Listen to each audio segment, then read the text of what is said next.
రేపు 20వ తారీఖు జరగబోయేటువంటి భారీ బహిరంగ సభకి మా గౌరవ బీఆర్ఎస్ పార్టీ అధ్యక్షులు కేసీఆర్ గారు హాజరవుతున్నటువంటి సందర్భంగా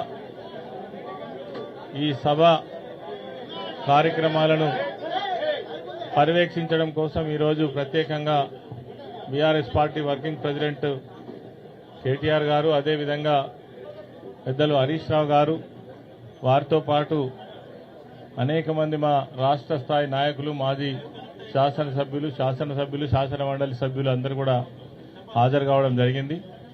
ఈ యొక్క సభ ఈ ప్రాంతంలో గత 2.5 సంవత్సరాలుగా బీఆర్ఎస్ పార్టీకి సంబంధించినటువంటి ఒక భారీ బహిరంగ సభ నిర్వహించాలనే ఉద్దేశంతో నిర్వహిస్తున్న సందర్భంగా జీవన్ రెడ్డి గారి చేరిక కూడా ఇందులో ప్రధానమైనటువంటి అంశంగా ముందుకు పోవడం జరుగుతూ ఉంది. అదేవిధంగా కేసీఆర్ గారు ఈ ప్రభుత్వం చేస్తున్నటువంటి అనేక ప్రజా వ్యతిరేక కార్యక్రమాలకు సంబంధించి కూడా వారు ప్రజలను ఉద్దేశించి మాట్లాడే అవకాశం ఉంది. కాబట్టి ఈ సభకు భారీ సంఖ్యలో హాజరు కావాలని కోరుకుంటూ ఇప్పటికే ఎండలు ఎక్కువ ఉన్నందున అన్ని రకాల సదుపాయాలు కూడా చేయడం జరుగుతూ ఉంది. మరి ఈ సందర్భంగా ఈరోజు ఈ సభా వేదికను, ఇక్కడ పరిసరాలను పరిశీలించడానికి వచ్చినటువంటి పెద్దలు హరీష్ రావు గారు, కేటీఆర్ గారు రావడం జరిగింది. ఈ సందర్భంగా హరీష్ రావు గారిని మాట్లాడవలసిందిగా కోరుతాం.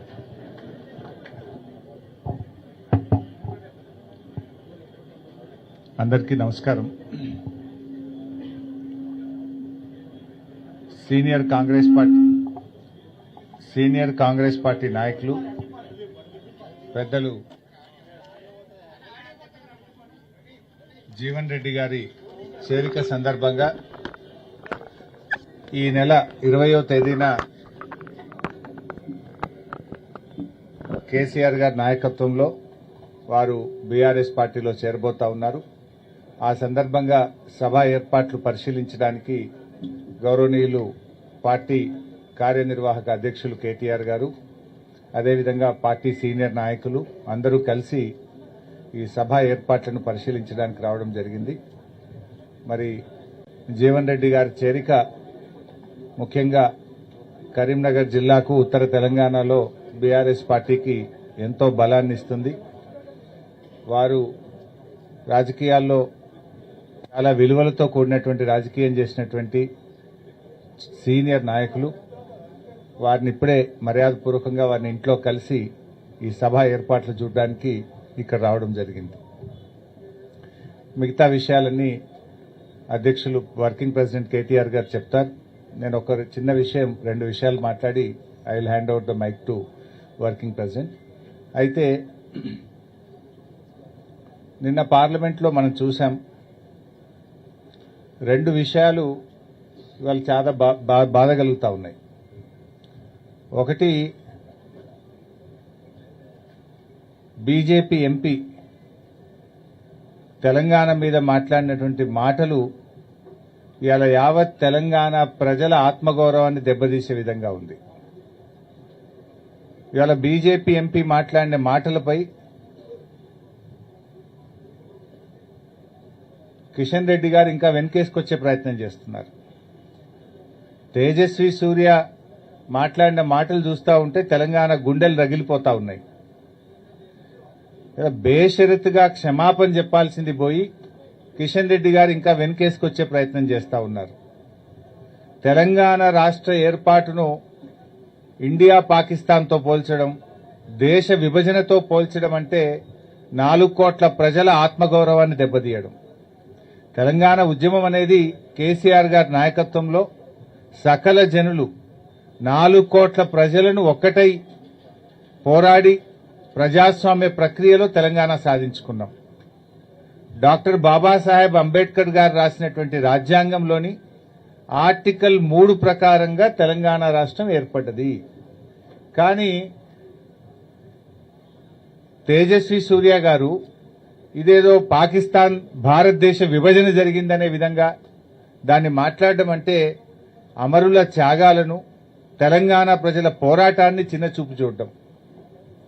ఇది ఇండియా పాకిస్తాన్ విభజనలాగా జరగలేదు.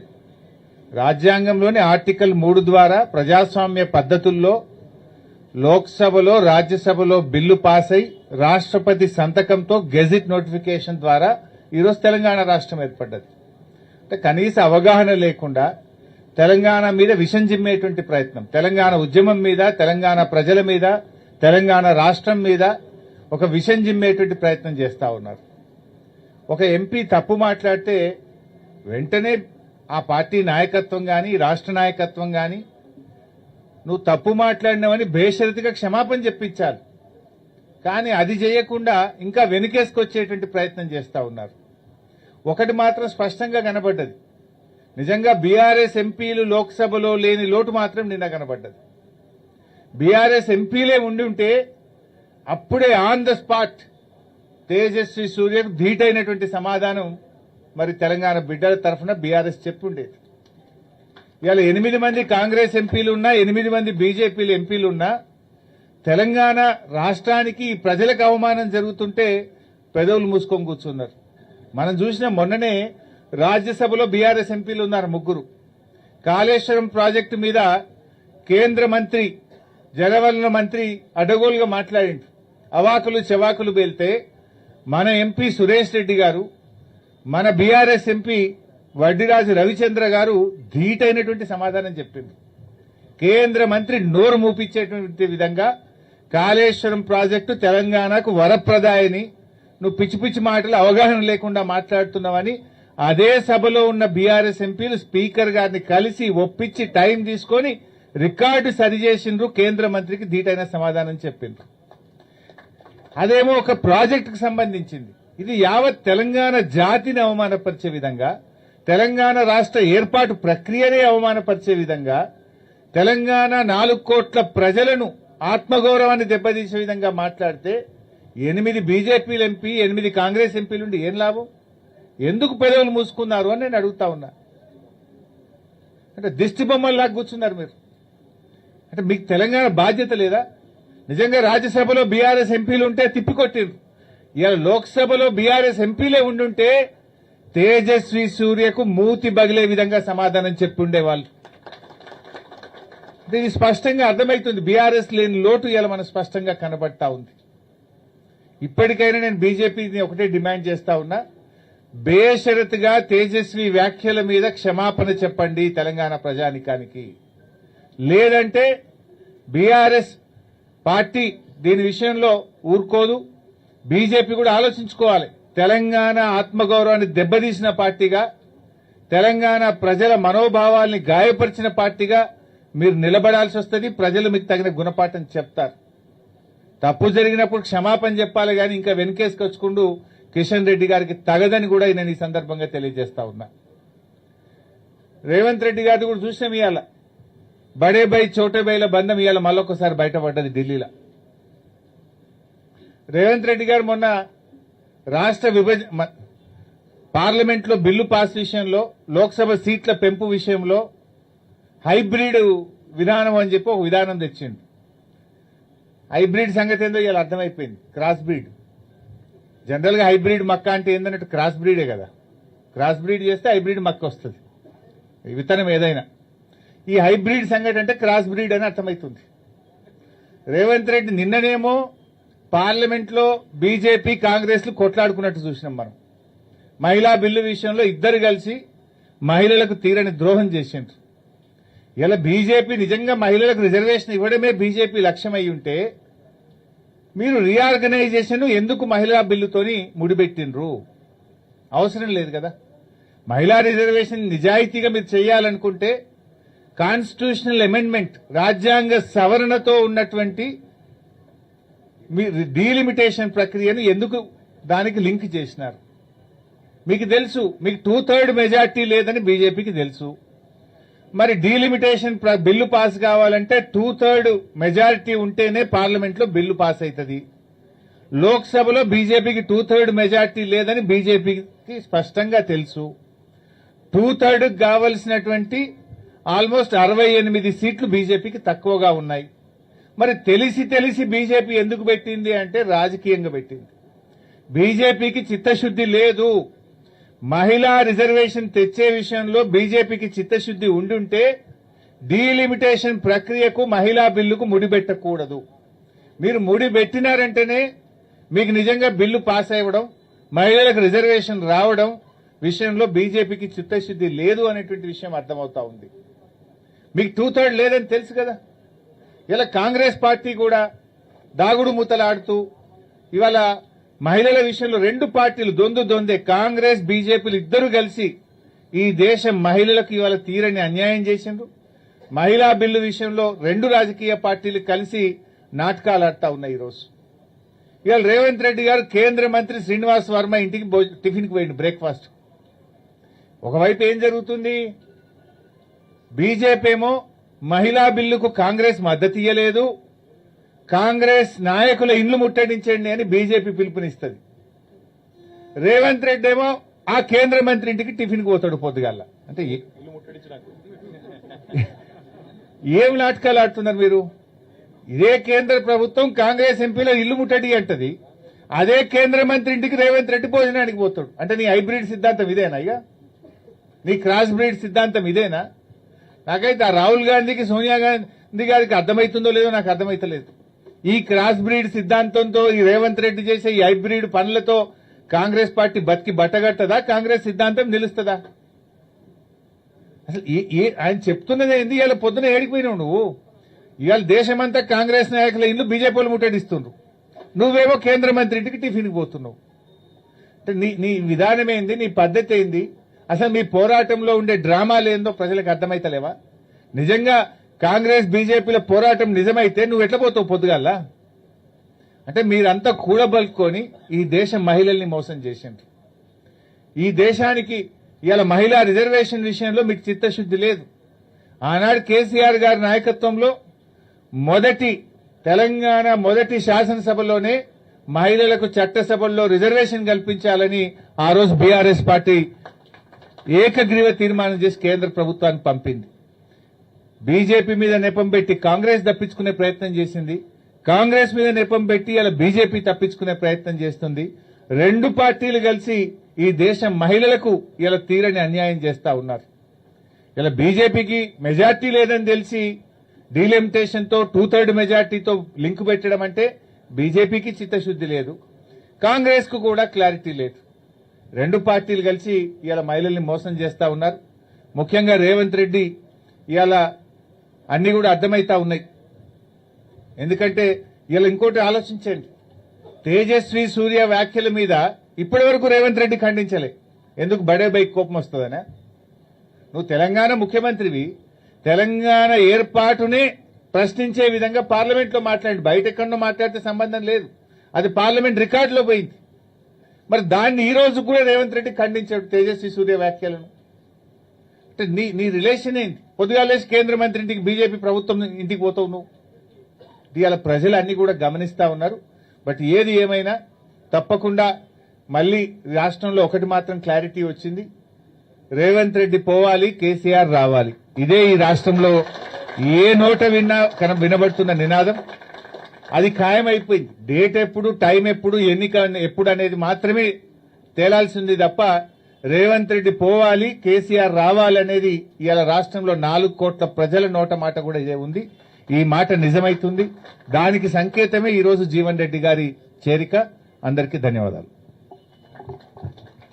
పెద్దలు గౌరవనీయులు మన శాసనసభాపక్ష ఉపనాయకులు శ్రీ హరీష్ రావు గారికి, గౌరవ మాజీ మంత్రివర్యులు శ్రీ కొప్పుల ఈశ్వర్ గారు, మాజీ మంత్రివర్యులు శ్రీ ప్రశాంత్ రెడ్డి గారు, జిల్లా పార్టీ అధ్యక్షులు విద్యాసాగర్ రావు గారు, గౌరవ డిప్యూటీ లీడర్ శాసన మండలిలో శ్రీ ఎల్ రమణ గారు, శాసన మండలి సభ్యులు, మాజీ మంత్రి గారు, సోదరులు శాసనసభ్యులు కౌశిక్ రెడ్డి గారు, సంజయ్ గారు, పెద్దలు జగిత్యాల ఇన్ఛార్జిగా ఈరోజు ఇక్కడికి విచ్చేసిన మా పల్లా రాజేశ్వర రెడ్డి గారు, గౌరవ పెద్దలు పార్టీ జనరల్ సెక్రటరీ, మరి వాలంటరీ రిటైర్మెంట్ తీసుకుని ఆనాడు ప్రతిపక్షంలో ఉన్న మనతో కలిసి వచ్చిన గౌరవనీయులు శ్రీ ఆర్ఎస్ ప్రవీణ్ కుమార్ గారు, గౌరవనీయులు శ్రీమతి తుల ఉమ గారు, అట్లాగే పెద్దలు ఈరోజు ఇక్కడ ఈ కార్యక్రమాన్ని జగిత్యాలలో జరుగుతున్న బహిరంగ సభకి పార్టీ జనరల్ సెక్రటరీగా ఇన్ఛార్జిగా బాధ్యత తీసుకున్న గౌరవనీయులు శ్రీ గ్యాదరి బాలమల్లు గారు, ప్రాంగణం బాధ్యత అంతా వారే నిర్వహిస్తా ఉన్నారు.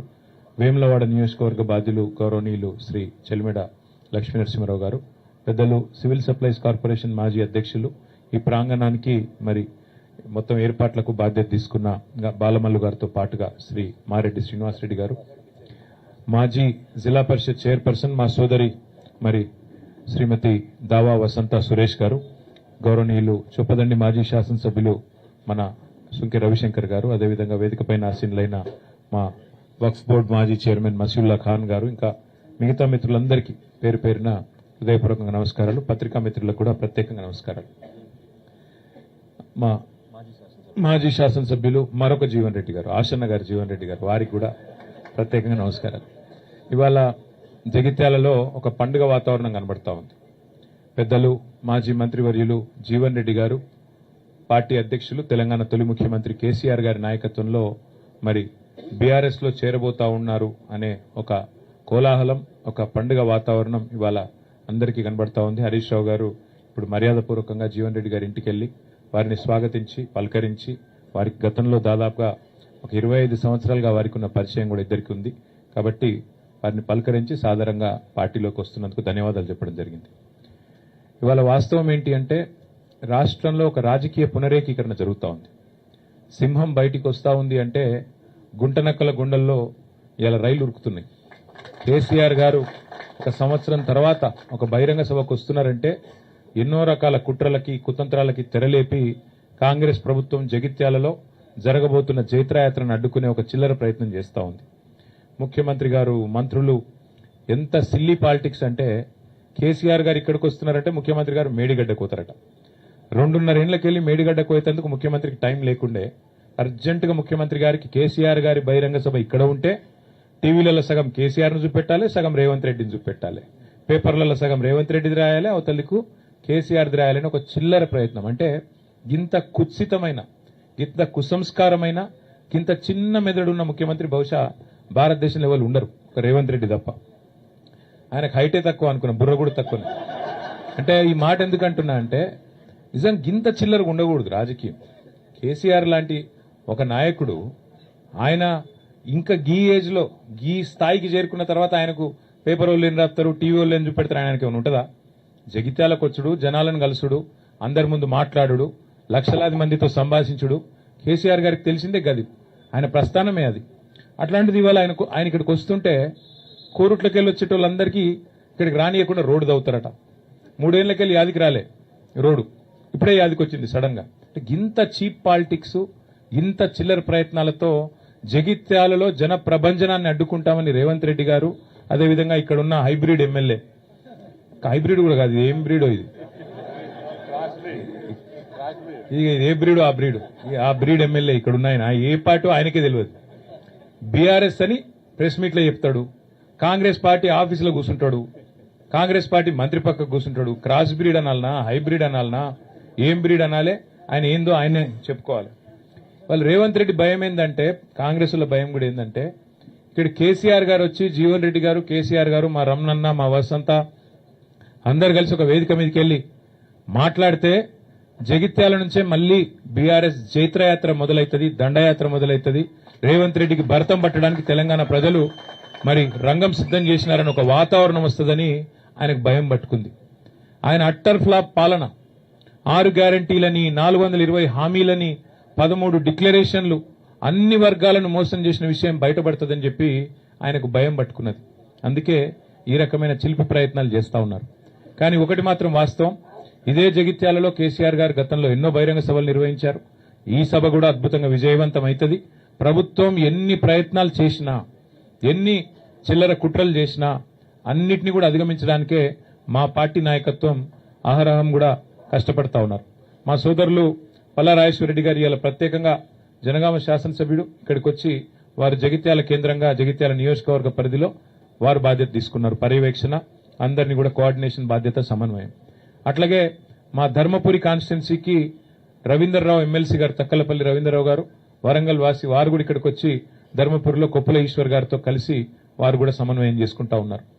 అట్లాగే మా చొప్పదండి నియోజకవర్గంలో మాజీ శాసనసభ్యులు పెద్ద సుదర్శన్ రెడ్డి గారు, వారు మా రవిశంకర్ గారితో సమన్వయం చేసుకుని అక్కడి నుంచి వారు జగిత్యాల జిల్లా పరిధిలో వారు ప్రయత్నం చేస్తా ఉన్నారు. కోరుట్లలో గౌరవనీయులు మాజీ మంత్రి మరి శ్రీ ప్రశాంత్ రెడ్డి గారు, అక్కడ ఎమ్మెల్యే సంజయ్ గారితో, అట్లాగే మా జిల్లా పార్టీ అధ్యక్షులు విద్యాసాగర్ రావు గారితో వారు సమన్వయం చేసుకుంటా ఉన్నారు.